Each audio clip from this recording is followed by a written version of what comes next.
Hey everybody, I am actually working on a life-size creche. And you can see down here, it's going to be at least 10 foot long. Okay, about the same in the back. So it's actually going to be pretty cool. I'm trying to calculate the wood right now. So I might, I already picked up some from Ace Hardware during their appreciation day, 20% off. So it's all pressurized treated wood. So let's go out and I'll show you some hints on how to do this. I'm with the Knights of Columbus, and I'm actually donating my time, my labor, and the money. I appreciate everybody on YouTube that watches my videos. You guys are helping me do this. All right, so hey, here we go. Now I have some 2x6s up there and a 2x4 here. I need about 7 10-foot long 2x3s, and that's going to be my braces. 2x4s, they're a little heavy, kind of bulky, so you want to cut them down a little bit. It's up to you if you want to use 2x4s or not, but you're going to just find out it's going to be really heavy and bulky, so especially for storage. So set your table saw for 3 inches. Okay, make sure you have enough room on the other side for a 10-foot to go from the blade to the wall. Otherwise, it's the wrong time. You know, you back up your table and you get more room. If you have somebody to hold the other end, that's a big plus. I have a brace that I'm going to put underneath those so it rolls along. And definitely use hearing and eye protection. And when you get down to the end of it, use another stick to push it through or pull from the other end. Watch your fingers on there. Keep the guard down all the time. All the safety precautions are needed. Just a side note, if you're by yourself, one of these braces right here, it's adjustable and there's a roller on top. If you use one of these, make sure it's level, somewhat level, so when you're done sawing, this is past the saw blade and it's resting here, resting there, not falling off. So you can actually come on this side and pull it too. If you come on this side and pull it too. So it's really a handy tool. I'll have to make a little correction here. It's 2.5 inches I had to go, so I had to cut the first one down a little bit more. All right, so all the 2x6s are gone, and I have 7 2x3s, or actually 1.5 by 2.5. So that's going to suit me fine for all the braces. I hope I don't have to get any more. If I do, somebody donated some pressure wood to me, so I have it already. Now what you want to do is take one of your 7-foot 2x4s and a 7-foot 2x3 and put the 2x3 down there. Find a way to level it out to where they both meet. You're going to put 3 screws evenly apart, not all the way at the end because you might be drilling holes up here. Okay, so about 8 inches in. All right, I use deck screws, 3-inch long. And it actually it goes through the 2-inch and well into the 3-inch, 2.5-inch thing.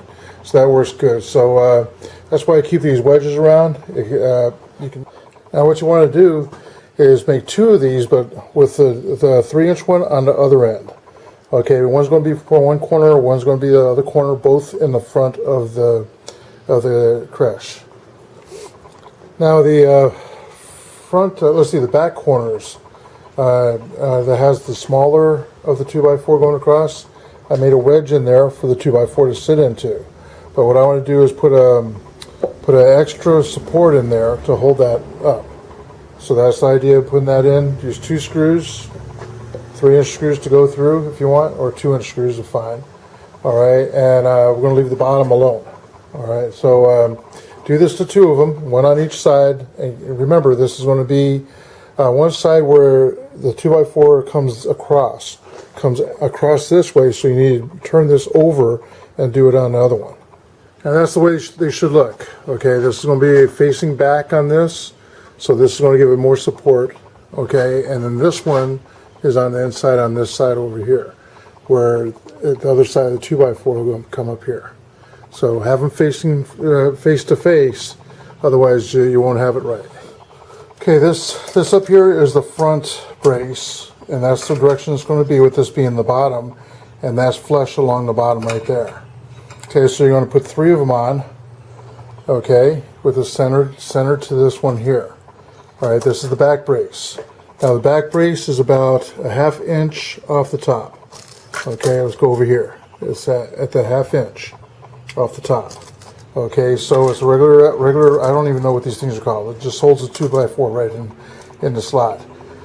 Okay, so that's going to go straight across there, and try it, not necessarily lining them up. You want to actually spread them out, get the 2x4s going across so they're at 90-degree angles.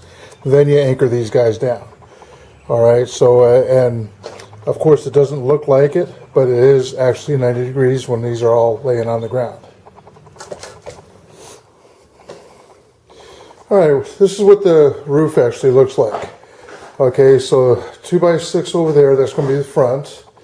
All right, 2x4 in the back, it's going to be lower. So when doing this, I did not do very many measurements at all. I took the center, I measured to the center, going straight across to the center of this one, and then worked my way out with the corners being 90 degrees coming up to this.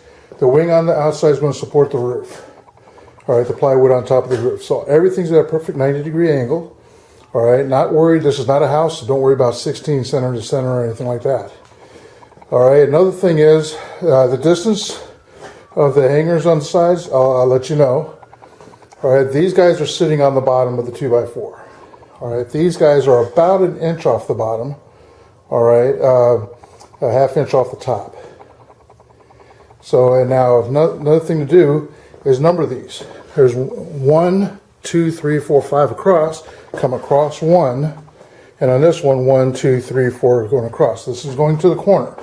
So it's actually going to, the screw's going to go from this end into that.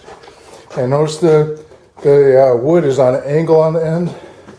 That is because the top is going to be higher than the back. You might have to adjust the angle, play with it. I don't have specific measurements or the angle on that. So you're going to have to do some customizing to your needs. This is just a generic how to make one of these. But this is the roof. The roof frame is done. I'm not going to put it together until we're on site come Christmas time. I might do it during summertime to finish up this video though.